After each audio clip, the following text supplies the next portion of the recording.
Assalamualaikum warahmatullahi wabarakatuh. Alhamdulillahirrabbilalamin. Kita pada hari ini akan membahas salah satu aspek dalam konteks filsafat ekonomi Islam, yaitu aspek aksiologi dalam ekonomi Islam atau ekonomi syariah. Dan kita sudah mafhum sebelumnya, dalam konteks filsafat ekonomi Islam ada tiga hal penting: aspek ontologi, aspek epistemologi, dan aspek aksiologinya. Aspek aksiologi itu membahas tentang aspek moral atau nilai atau etika dari sebuah pengetahuan atau dari sebuah tindakan, juga membahas tentang kegunaannya, juga membahas tentang estetika atau keindahannya. Tapi kita akan berfokus pada aspek yang disebut sebagai nilai etik dari dari aksiologi ekonomi Islam itu sendiri. Kita akan bahas dasar nilainya dan bagaimana perwujudannya dalam konteks institusi atau lembaga. Nah, dalam ekonomi syariah atau ekonomi Islam, aspek yang sangat mendasar itu ada beberapa hal. Tapi salah satunya adalah pemahaman tentang siapa dan apa tugas manusia ada di muka bumi ini. Nah, itu aspek nilainya. Dasar nilainya di situ. Salah satunya adalah bahwa dipahami dalam konteks Islam, hakikat manusia ada di muka bumi ini adalah menjadi hamba, menjadi abid untuk beribadah kepada Allah Subhanahu wa taala. Jadi sebagaimana juga Al-Qur'an menyebutkan bahwa wa ma khalaqtul jinna wal insa illa liya'budun. Jin dan manusia diciptakan tidak lain dan tidak bukan kecuali untuk beribadah kepada Allah Subhanahu wa taala.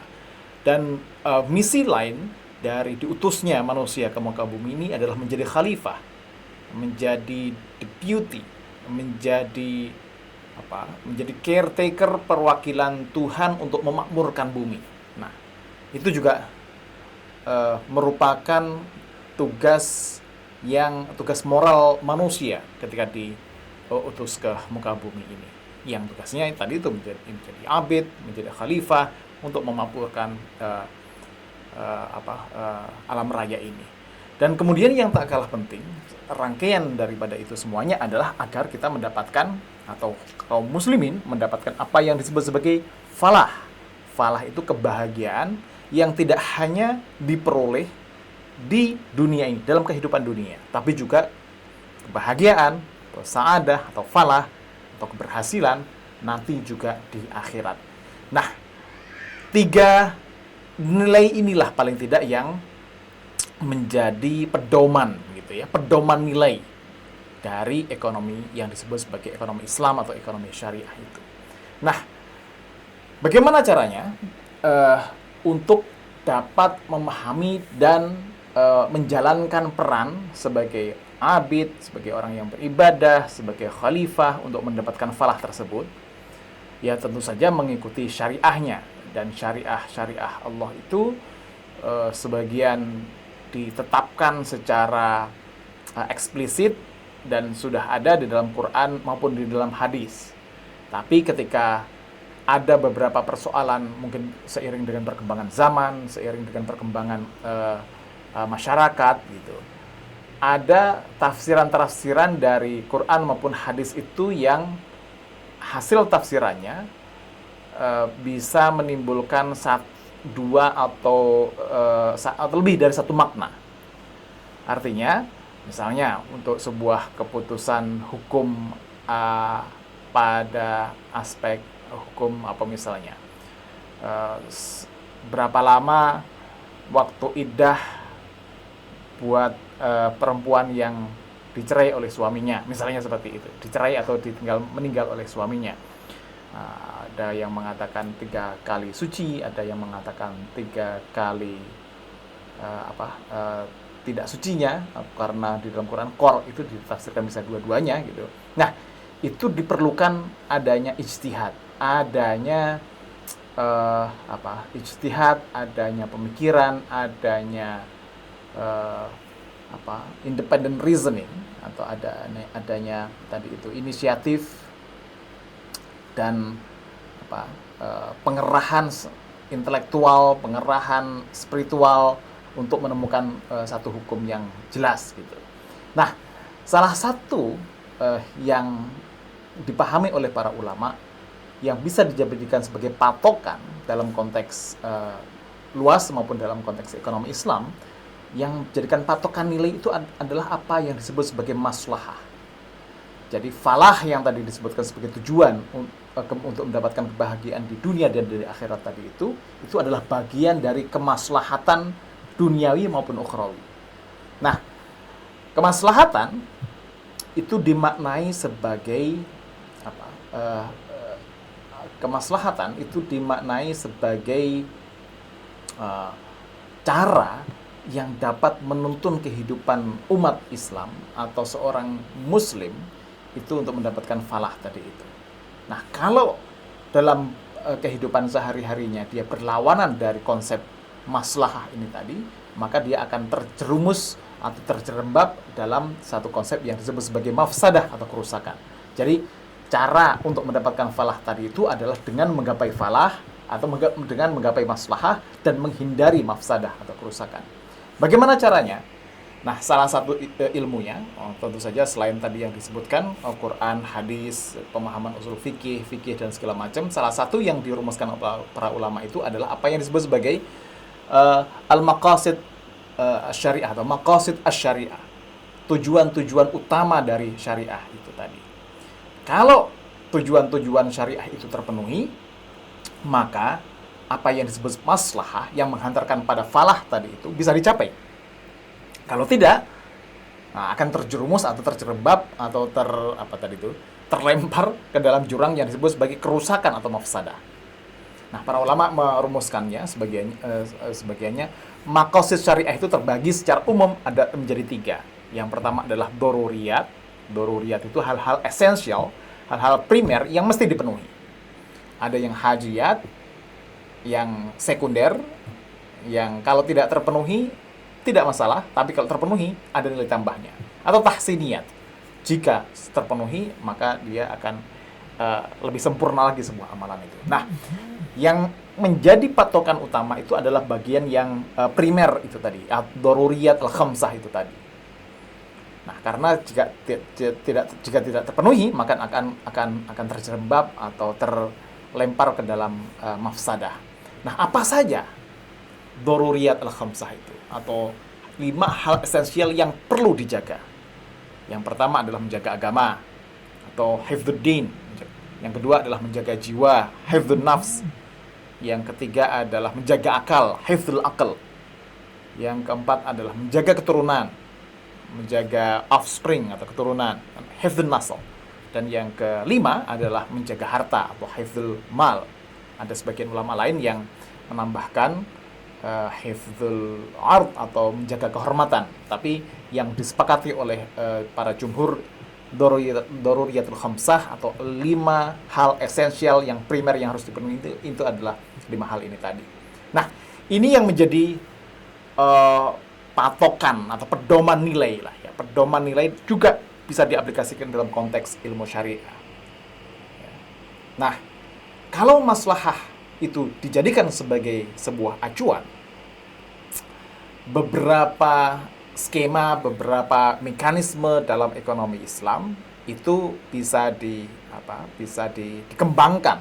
Misalnya dalam konteks zakat gitu ya. Dalam konteks zakat atau pengelolaan zakat, ya jelas bahwa ada dasar Quran hadisnya itu yang merupakan cerminan nilai dari ketauhidan. Terus kemudian tadi itu yang juga tak kalah pentingnya adalah untuk menjaga dan memakmurkan bumi sebagai khalifah. Terus kemudian juga menjaga kemaslahatan gitu. Nah, dalam konteks pengelolaan zakat yang klasik atau ilmu-ilmu klasik itu disebutkan bahwa jelas para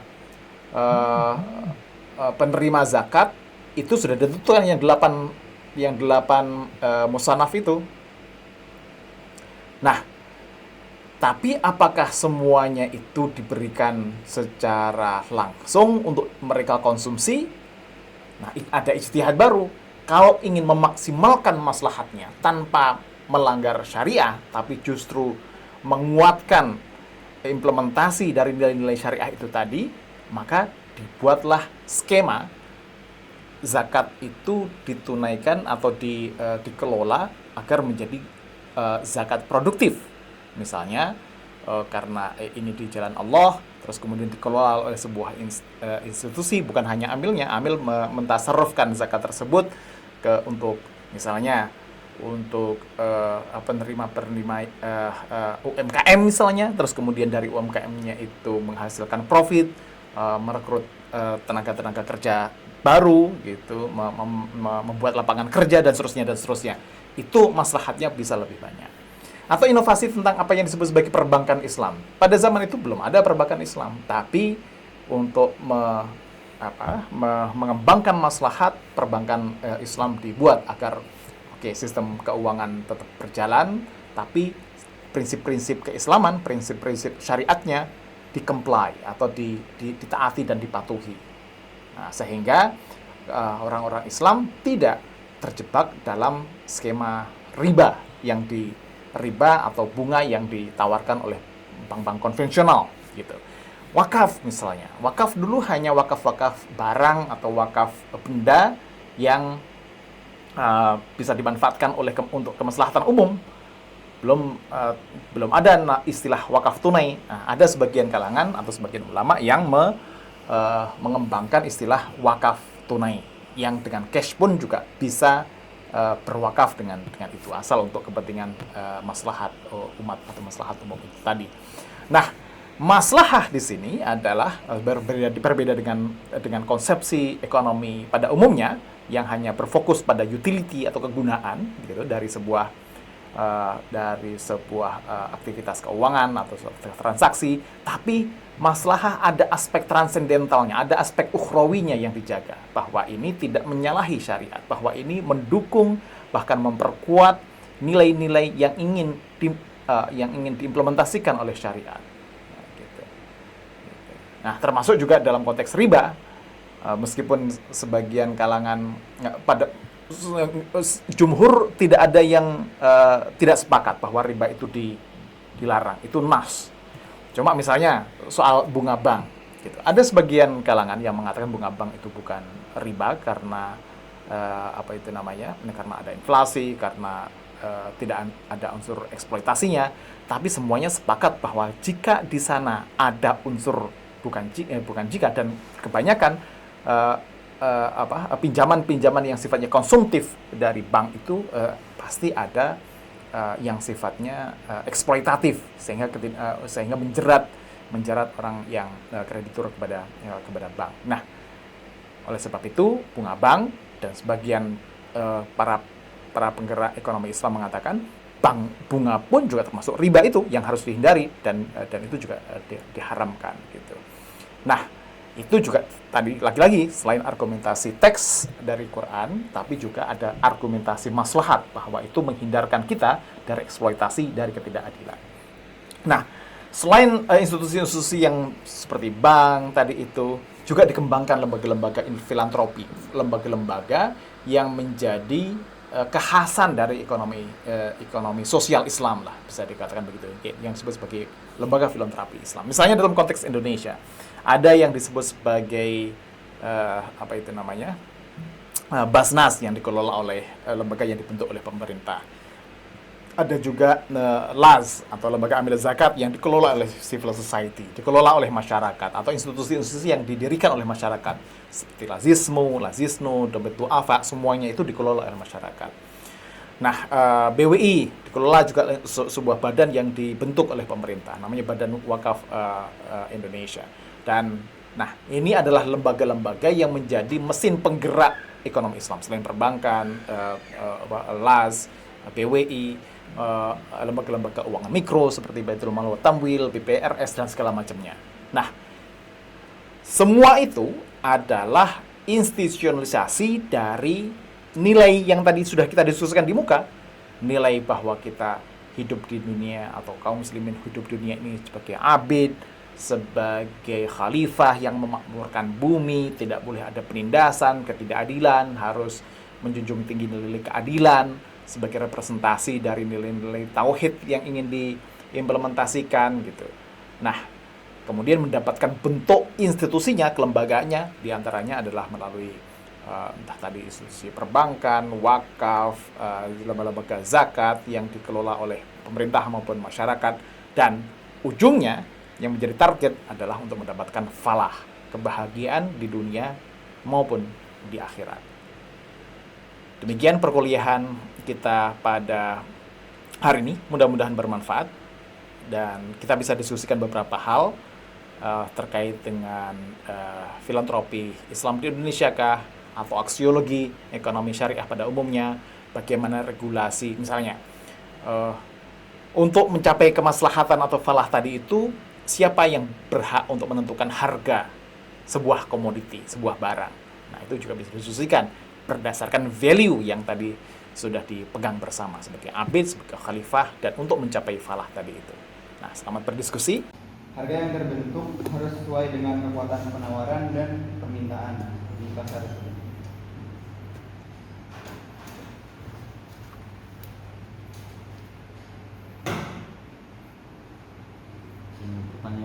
Pertanyaannya adalah seputar bagaimana penentuan harga dalam syariat Islam. Jawaban Moza tadi itu bahwa harga itu kekuatan penawaran dan permintaan. Gimana? Kekuatan penawaran dan permintaan. Kekuatan penawaran dan permintaan. Terus kemudian tadi ditentukan oleh Allah itu gimana maksudnya? Bisa Islam menolak juga oleh penguasa karena telah ditentukan oleh Allah. Oke. Bisa dikasih contoh itu bagaimana Allah menentukan harga sebuah barang di satu sisi, tapi di sisi yang lain kamu juga menyebutkan bahwa harga itu ditentukan oleh pasar, penawaran dan permintaan. Gimana itu? Bisa dikasih contoh nggak? Misalnya barang apa? Bagaimana tadi itu ada intervensi Allah di situ, dan gimana peran dari supply dan demand-nya, penawaran dan permintaannya tadi.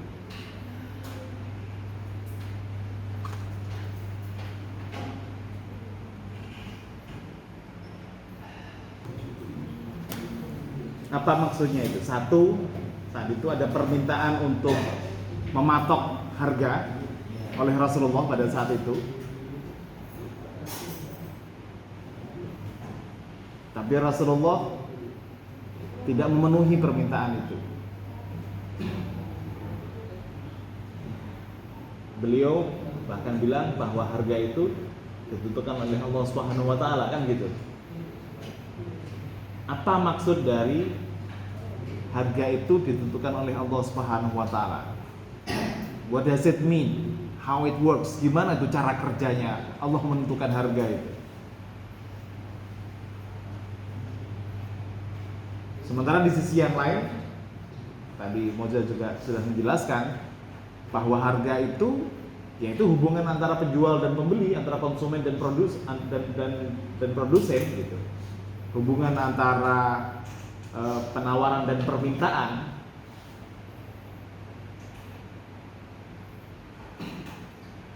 Allah menetapkan harga melalui perantara penjual. Melalui perantara penjual. Penjual mendapatkan wahyu gitu. Gimana itu? Kayak gini mungkin maksudnya kayak gini.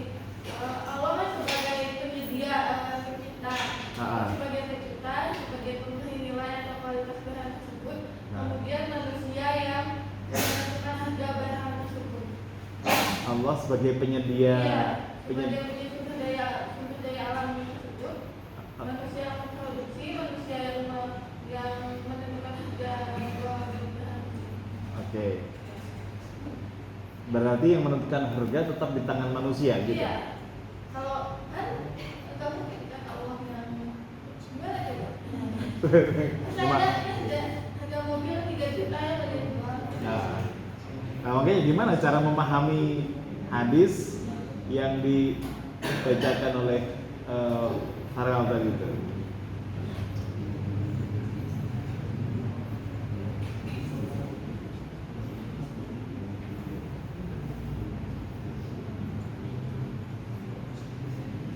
Misalnya otot-ototan di Facebook atau di pasar gitu, harga bawang ini berapa, sekilo berapa cabai atau bawang, 10.000.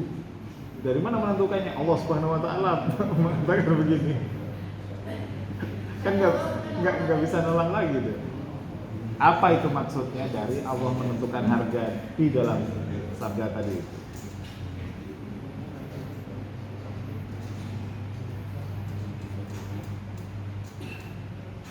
Sehingga itu yang membuat Rasulullah menolak untuk memberi intervensi pada harga yang sedang berlaku di pasaran pada saat itu.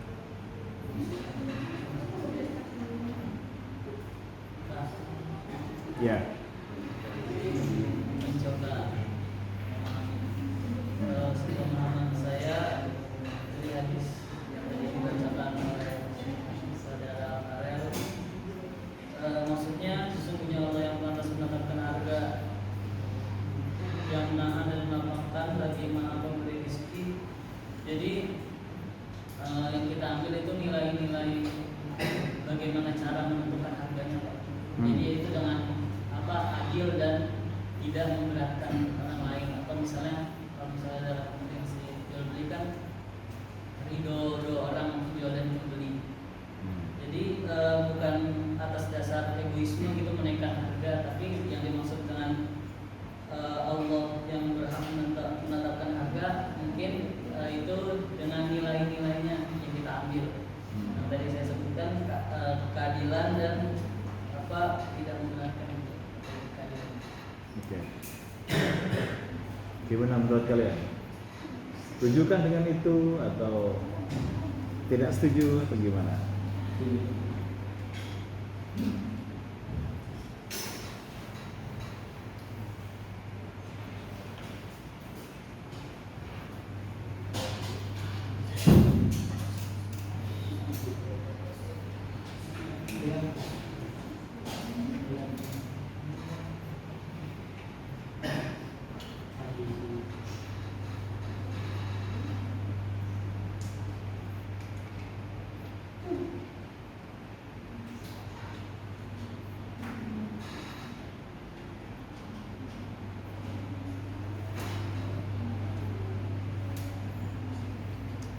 Iya, maksud yang jelas kan yang ditetapkan oleh Allah itu maksudnya kan ada yang disebut sebagai sunnatullah, ada yang disebut sebagai hukum alam. Hukum alam itu termasuk di dalamnya hukum pasar, kan gitu. Hukum pasar. Kalau harga dalam konteks pasar yang normal, yang fair, yang adil gitu. Ya kalau permintaan dari pasar banyak, tapi ketersediaan barangnya, supply dari barangnya itu terbatas. Let's say ini naikinnya 5 nih, tapi yang butuh satu kelas orang ini, kira-kira harganya naik atau turun? Berarti naik kan? Kecuali kalau sebaliknya, kalau sepatu naiknya saya mempunyai 50 sepatu gitu. Terus kemudian yang mau beli cuma 10, kira-kira harganya agar ini laku saya naikkan atau saya turunkan? Nah, proses yang semacam itu kan lumrah saja, natural saja.